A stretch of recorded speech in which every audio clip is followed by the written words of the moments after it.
Boliivia kuulutas laupäeval 20. juunil 2026 pärast 50 päevast blokaadi välja eriolukorra. Samal ajal kui Evo Moralese vana poliitilise masiinaga seotud rühmitused jätkavad tänavatel surve avaldamist isegi pärast osalist kokkulepet Boliivia ametiühingute keskliiduga. Andsin Boliivia politseile ja relvajõududele korralduse võtta tarvitusele vajalikud meetmed vaba liikumise taastamiseks, teede vabastamiseks ja elanikkonna turvalisuse tagamiseks.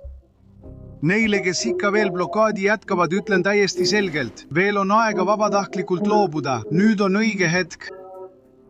Kui teil on õigustatud nõudmisi, jäävad dialoogi uksed avatuks, nagu need on olnud esimesest päevast alates.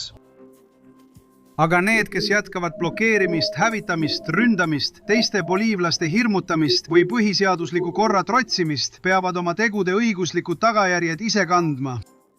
Vägivaldsete suurtes rakendatakse kogu seaduse jõudu ja kogu rangusega, kogu seda õiguspärast jõudu, mille põhiseadus ja demokraatia annavad riigile oma kodanike kaitsmiseks. Ja ma tahan paluda Boliivia rahval jälgida ja toetada meie relvajõudude, meie Boliivia politsei tööle teede taastamisel, elanikkonna kaitsmisel ja normaalsuse taastamisel, otsides nii turvalisust ja rahu. Me teeme seda Boliivia heaks, me teeme seda kõigi Boliivia perede heaks. Valitsus kinnitab, et eriolukorda ei kehtestatud selleks, et õigusi ära võtta, vaid selleks, et taastada nende inimeste vabadus, kes peavad töötama, õppima, liikuma ja toitu koju viima. Just seal paljastab Boliivia, kriis Ladina-Ameerika radikaalse vasakpoolsuse tuntud joone. Kui nad kaotavad kontrolli, üritavad nad teid blokeerida, majandust halvata ja kasutada rahva kannatusi poliitilise relvana. Rodrigo Paz otsustas kasutada riiki selleks, et tõkestused eemaldada ja takistada väikestel gruppidel kogu rahvast pantvangis hoida. Kes võidab suletud teedega? Miks vasakpoolsed muudavad kriisi väljapressimiseks? Kuidas jõuab üks rahvas selleni, et toidu, ravimite ja kütuse tagamiseks on vaja eriolukorda? Ma räägin sulle sellest kohe kõigest. Kui sulle meeldib selline otsekohene ja keerutamiseta sisu, siis kaalu tellimist, sest siin on iga päev selliseid videoid. Eriolukorra kuulutas kogu Boliivia territooriumil välja Rodrigo Paz pärast seda, kui tõkked lakkasid olemast pelgalt meeleavaldused ja hakkasid mõjutama inimeste igapäevaelu. Meede jõustus kohe ja avas tee relvajõudude kasutamiseks maanteede blokeeringute eemaldamisel. Presidendi põhjendus oli otsene. Boliivia ei saa jääda gruppide pantvangiks, kes sulgevad teid, takistavad kaubavedu ja muudavad poliitilise vaidluse kaubapuuduseks. Sekkumine tuli, sest läbirääkimised ei lahendanud enam kõike. Sekkumine tuli pärast avatud vestlusi valitsuse palees. Maaelusektorid, kes on seotud Evo Moralesega, hoidsid blokeerimispunkte, eriti Cochabamba piirkonnas ja tootmisteljel, mis varustab riigi olulisi piirkondi. Blokaadid algasid sügava majanduskriisi ajal. Paisi valitsus kärpis kütuse subsiidiume, et püüda vähendada eelarve puudujääki ja tulla toime dollarite nappusega, samal ajal kui avalikke finantse püüti ümber korraldada. Reaktsioon sellele kasvas kiiresti. Ametiühingud, talupoegade rühmad, õpetajad, kaevurid ja huumoriga seotud aktivistid hakkasid nõudma palgatõusu, nappuse lõpetamist, majandusmeetmete tühistamist ja isegi presidendi tagasiastumist. Veokisjuhid jäid seisma, kaubad ei jõudnud kohale, toiduainete hinnad tõusid, tanklad sattusid surve alla ja haiglad hakkasid silmitsi seisma ravimite puudusega. La Pazis oli mõju tunda restoranides, supermarketites ja tervishoiuteenustes. Väsimus andis alla. See lakkas olemast ideoloogiline arutelu ja muutus igapäevaseks hirmuks. Evo Morales ilmub selle kriisi keskmesse kui isik, kes endiselt liigutab osa Boliivia vasakpoolsest. Isegi võimust eemal olles säilitab ta mõjuvõimu maapiirkondades, eriti Chaparis, ning tunnistas, et on sageli kontaktis protestide juhtidega. Morales eitab kriisi organiseerimist ja püüab esitada tõkkeid kui rahvamajanduslikku reaktsiooni. Aga praktiline mõju oli hoopis teine. Terve rahvas maksab võimuvõitluse arve.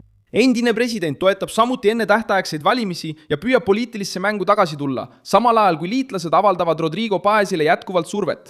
Valitsuse jaoks meenutab see organiseeritud destabiliseerimist. Rodrigo Paz püüdis enne eriolukorra väljakuulutamist leida poliitilist lahendust. Reedet sõlmis valitsus kokkuleppe Boliivia töölisliiduga COBE, mis on riigi peamine ametiühingute keskorganisatsioon. Kokkulepet esitleti sammuna pingete vähendamiseks ja osa mobilisatsioonide rahustamiseks. president rääkis lootusest Boliivia rahvale ja rõhutas, et kõik peaksid osalema stabiilsuse taastamisel. Mario Argolo, kobe juht, käsitles samuti kokkulepet kui võimalust konflikti lahendamiseks, kuid kokkulepe ei hõlmanud kõiki rühmitusi. Moralesile lähedased maaühendused jäid läbirääkimistest kõrvale ja otsustasid jätkata tõkestamisi. Hädaolukord kuulutati välja pärast nädalaid kestnud selgeid kokkuvarisemise märke. Ombudsmani amet registreeris vähemalt 14 surmajuhtumit, mis on seotud tõkestamiste ja liikumiskriisiga. Sealhulgas inimesed, kes ei pääsenud arstiabile ja transporditöötajad, keda seisaku ajal mõjutati. Kui kiirabi läbi ei pääse, kui ravimid kohale ei jõua ja kui toiduautod jäävad kinni, siis ei ole tõkestamine enam tavaline protest, vaid muutub rünnakuks nende inimeste igapäeva elu vastu, kellel pole võimuvõitlusega midagi pistmist. Politsei ja sõjaväe kohalolek aitab ette valmistada teede avamist ning takistada survepunktide tegevuse jätkumist, mis lämmatab majandust. Boliivias on juba niigi pingeline olukord, inflatsioon, dollarite nappus, ametiühingute vaidlused ja sotsiaalsete rühmade surve. Kuid valitsus jõudis piirini, kui osaline läbirääkimine ei olnud piisav ja tõkked jätkusid. Tegelikult otsustas Paz tegutseda, sest tegevusetuse hind muutus liiga suureks. Teed kauemaks sulgemine tähendaks nõustumist, et organiseeritud vähemus kontrollib enamuse varustamist. Boliivia kriis on ka hoiatuseks Brasiiliale. Meetod on tuntud, tekitada tänavatel survet, muuta majandusküsimused poliitiliseks sõjaks, rünnata valitsust igast küljest ning kasutada ametiühinguid ja liikumisi blokeeriva jõuna. Erinevus seisneb selles, et Boliivias ilmnes tulemus palju karmimal kujul. Eriolukord, varustuse puudus ja hirm linnades. Rodrigo Paz on olnud võimul vaid mõned kuud ja tal lasub väljakutse murda peaaegu 2 aastakümne pikkune vasakpoolsete, liikumise ja sotsialismiga seotud valitsemine. Reaktsioon tema valitsuse vastu näitab, kui keeruline on poliitiline üleminek Boliivias. Humorismi poolt maha jäetud struktuuril on endiselt jõudu tänavatel, sotsiaalsetes organisatsioonides ja ametiühingutes. Kui see grupp tajub mõju vähenemist, püüab ta näidata, et suudab endiselt tegutsedes peatuda. Hädaolukord tekib just selles konfliktis, kus valitsus püüab kontrolli taastada ja vasakpoolsed ei taha kaotada jõuga blokeerimise võimet survet avaldada. Toimub killustatud poliitiline võitlus, kus iga grupp püüab järeleandmisi välja pressida, samal ajal kui rahvas maksab selle eest. Boliivia vasakpoolsed püüdsid käsitleda blokaadi kui õigustatud survet, kuid tegelikkus näitas midagi muud. Kui blokaad takistab rahval hingata, peab valitsus tegutsema.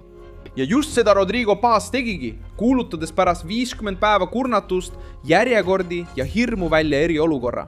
Mina olen Milson Alves, rahvusvaheliste suhete asjatundja ja minu eesmärk on hoida sind iga päev tõega hästi informeerituna. Uudiste lingid leiad videokirjeldusest. Pane sellele videole like, telli kanal ja vaata lõpus kindlasti kommentaare, et olla veelgi paremini seotud Milson Alvesi kogukonnaga.